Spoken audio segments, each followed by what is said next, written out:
What's up, internet? 8 years ago, I received an email that began like this. The following is an email from the past, composed 5 years, 8 months, and 27 days ago on September 18, 2006. Imagine my surprise when I opened the email only to realize that it was a letter that my 20-year-old self had written to my 26-year-old self, sent 6 years into the future. I had completely forgotten about writing the letter, and as a 20-year-old, I was struggling to understand what my purpose and my passion was, where my future was, and it was then that my 20-year-old self decided it was a good idea to write a letter to my future self.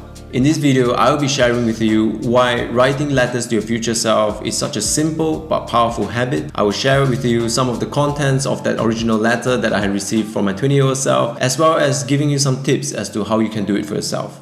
By the way, if you haven't met, my name is Trey and this channel is all about self-improvement. If you're interested in becoming a better person, cultivating more meaningful relationships in your life, becoming more creative, or making better decisions, whatever it is, every week I'll be sharing the best of what I've learned, and this can be a tool, a tactic, or strategy, or framework that I've learned, tried, and practiced in my own life, having spent quite a lot of time in this domain to help you grow and become a better person. So if this sounds like something for you, hit subscribe and I would love for you to come along for the ride. The reason I want to share this with you is because this is really one of the most powerful tools that I use recurringly in my personal development toolkit. It is something very simple. It doesn't take more than 50 minutes each year. I do it on a yearly basis ever since I received that first letter, and I think I've been doing it for close to a decade now. And I will actually be receiving one very soon because my birthday is coming up. To give you a better sense of what I'm talking about, I will explain a little bit more in the later part of this video, but for now, let's dive into the contents of what I wrote in that original letter that my 20-year-old self had written. One of the questions that my 20-year-old self had to my 26-year-old self was, you wanted to travel as much as possible and have as many experiences as possible. Did you achieve that? Are you still the same person with that same motivation? I'm happy to say yes, so I'm going to try and answer this from my current perspective. I've been living abroad for the past 10 years, and even though I probably could have gone on more external experiences, a lot of my exploring in the past 10 years has really been inward, so it has been a pretty spectacular inward journey. Another question that my 20-year-old had posed to my 26-year-old was if my dog was still around. When I was 20 and at the point of writing the letter, I had just gotten a puppy who was about 5 months old. Sad to say, currently today, my dog is no longer with me. He has passed away about 3 years ago, quite suddenly and unexpectedly, but I guess life is always unexpected in that sense. It's only when you try to think everything needs to happen linearly on your time scale, that's when you get a rude shock most of the case. But I'm happy to say in the time that we've had together, especially the time when I took him abroad to live in Sweden with me and then Berlin, it was really one of the most beautiful period of my life, and I had so many great memories with him. And when I received that letter when I was 26, it was also interesting because it really gave me a big reminder that I should try to appreciate what I have in front of me, which is not always easy to do because I tend to look towards the future a lot. Maybe that's why I like writing these future letters. And the third thing I want to share with you is a little quip that I had made near the end of the letter, which had me laughing out loud when I first read it. It went, "You make so much sense. Did you end up putting the money where your mouth is?" I thought it was hilarious. It's like a wise ass crack that I have been known to make, but because I've forgotten all about it, it was even more funny. I think it's interesting to look back on things like this because at one point, this previous version of myself couldn't have been more me than me. It was the version of me, but yet when I look back,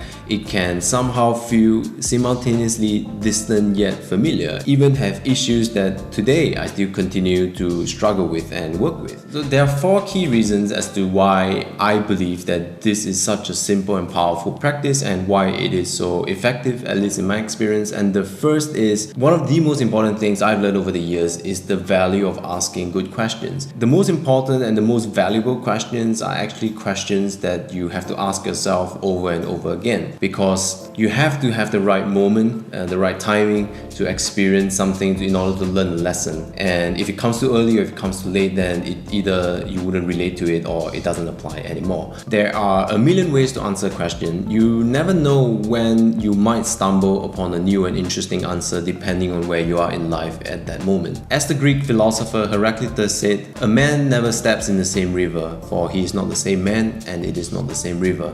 And I think that perfectly encapsulates the value of doing an exercise like this by asking yourself the important questions over and over again. And the second reason as to why I believe this is an exercise worth doing is that our memory is actually much more malleable than we might think. Studies have shown that you can actually manipulate memories of people, and this is the reason why eyewitnesses' accounts are often not reliable. People often remember things that have actually never happened, as crazy as it sounds. But if you think about it, the quality of a life is in a way the quality of your memories. So whatever you remember, you really sort of take that as part of your experiences and you incorporate that into your operating system as to how you interact with the world. Much like how we take photographs to remember moments in time, journaling and writing letters to your future self are ways that you can use to record your state of mind. The third benefit of writing letters to your future self is that it can be used as a tool to help you to calibrate your perception of the future. And since the quality of our lives is really linked to our perception of the current existing circumstances in our lives, it is a very important skill to acquire, because one thing you will realize is that problems today always appear a lot more urgent and important than they really are when we reflect back. Maybe that problem you're really concerned with actually went away by itself, or maybe that person that you having some kind of conflict with, you eventually worked it out and now your relationship is stronger than ever. This is a tool that lets you look back accurately and understand where you were a year ago, and to better understand where you are right now and what has really happened in between. And the fourth and final reason is an interesting one, at least for me. It's something I only realized upon closer examination, and this is very much linked to manifestation. Maybe you are familiar with the term. So people have vision boards, or they write down statements, they write down some kind of goal and then you repeat to themselves, whatever it is. Manifestation is sort of a practice that you are trying to actively put good thoughts and you're trying to take positive actions to manifest a desire or a dream. An interesting thing about this is that because I tend to forget what I have written by the following year, when I look back on the letter that I've written, it's usually with fresh eyes. And many of these cases, the problems and the questions and the concerns that I've had in the previous year kind of sort of work themselves out throughout the year in a subconscious kind of way. So I would write down the letter and it will be fresh in my mind for 1 to 2 weeks, and after that I would generally forget about it. But when I look back on my previous year and the letter I've written, there's been a pretty high percentage of time, I would say 70-80% of the time, that these things that I wish, desire or want to solve ended up being solved by themselves, not in a conscious way. I'm not like actively trying to think about them. So it's also an interesting tool that can be used for manifestation if that's what you desire. If you do try it out, then let me know how it goes when you do receive your next letter. Alright, so hopefully you're convinced of the benefits of writing a letter to your future self, and if you're interested in doing it for yourself, I'm going to be sharing with you some of the questions and prompts that I developed and I use in order to kickstart my letter writing practice yearly, as well as the tool that I use that I can only highly recommend.